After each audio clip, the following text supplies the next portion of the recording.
Hi, I'm Katie and welcome to episode 34 of MyDenmarkTV.com.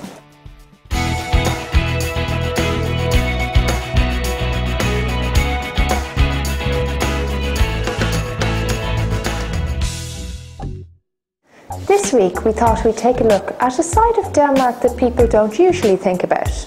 That is, Greenland, of course. It's way up north and has lots of interesting and exciting things to learn about it. So we're going to try and cover as much of them as we can today. But first,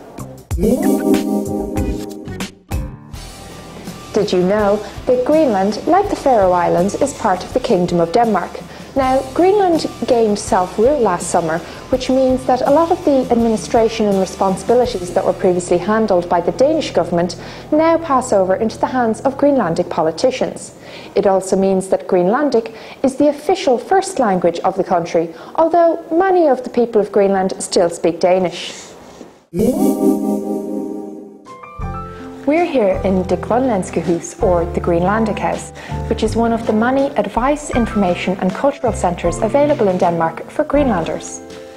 Hundreds of students from Greenland come to Denmark each summer, either as part of a language school exchange or if they're going to preparatory school for further higher education.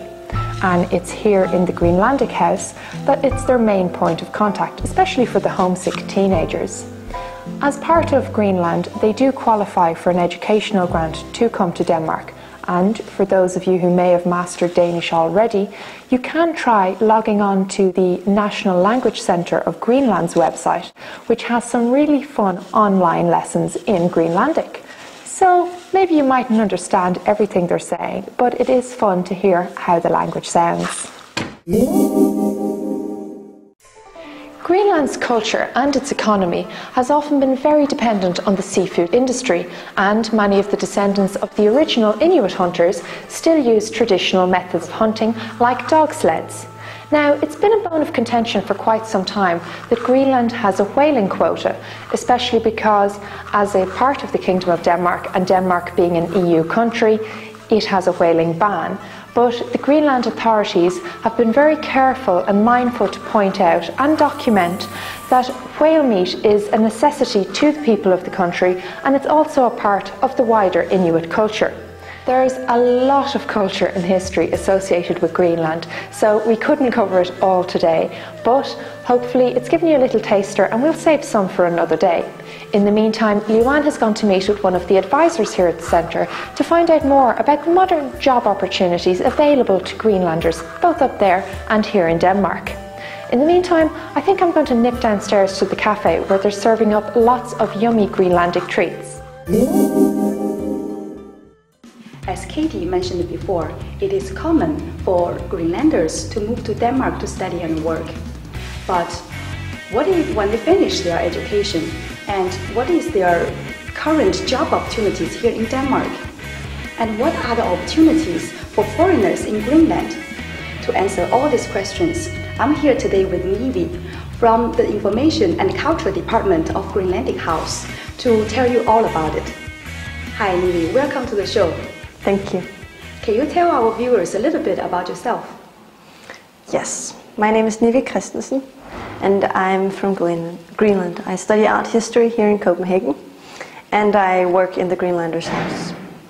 So do you know how many Greenlanders are currently living here in Denmark? Yeah, some say 12,000 and some say 18,000, and they really don't know the exact amount. That's quite a lot. Yeah, it's quite a lot, but it's all over Denmark. In Copenhagen I know there's about 350 students, and a lot of them in Denmark generally is students. What are the typical jobs for Greenlanders here? Again, a lot of them are students. A lot of them are not currently in a job, but it's mainly in the social area. It's either like babysitting or either in the schools, but it's mainly social work. Yeah. Are there any problems related to Greenlanders working here? Yeah, the language is a big problem. A lot of Greenlandic people speak Danish too, but not all of them, and that can be a big problem when you get to Denmark. As you mentioned before, you are a Greenlander and you have been living here in Denmark for a while.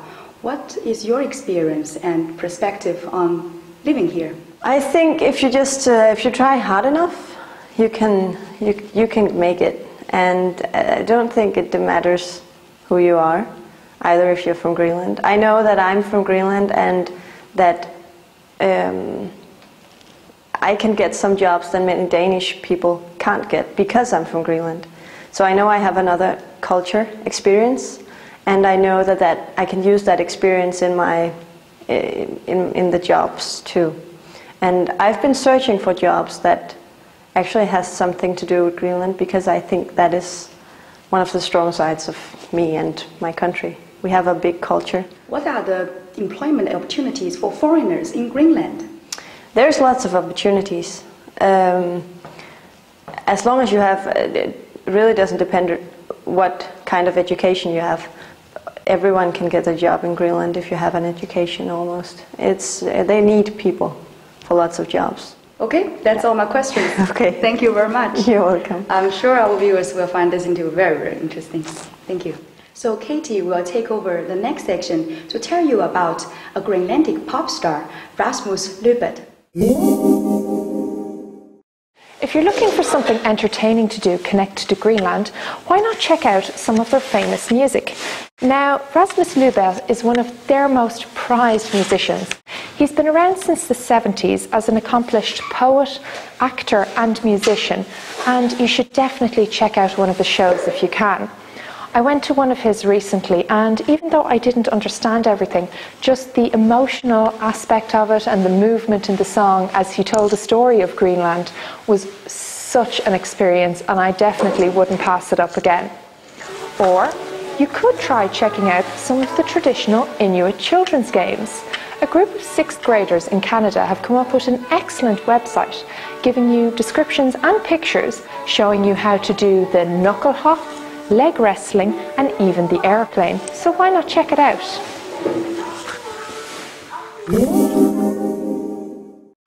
Well, that was definitely an interesting experience. And as usual, we're going to wrap up the show with the viewer's question. This week's question comes from Roy Matthews, who's an avid fan of online sites like Amazon and wants to know if there's something similar in Denmark for buying and selling unwanted or unused items. Well, Roy, if you check back to episode 7, we talked about Den Blå Avis, which is an online buy and sell edition. Or you could also try Gul og Gratis, which roughly translates to yellow and free, giving you an idea of some pretty good bargains to be found. We will give you one tip though. If you are buying online from Denmark, try and use an EU company such as Amazon.co.uk or the German version of Amazon, because as many of us have found out, if you order online from the States, you're going to be hit with really steep customs and excise charges. So just a handy little tip for you. That's it for this week, and we hope you've enjoyed the show. We'll be back again next week when we're going to take a look at some Danish sports. Until then, feel free to check out our website, mydenmarktv.com, where you can subscribe to the show and share your favourite episodes with friends and family. And of course, get in touch, because you've been great so far and we'd love to hear more from you. Until then, bye-bye.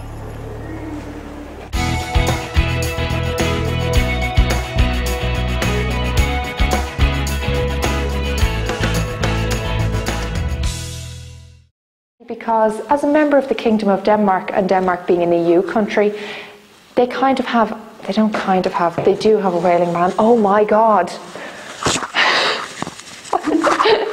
An American online selling system and order into Denmark, we get stumped with astronomical, randomly rambling. Oh my God, I almost had it. I was almost there. Last one.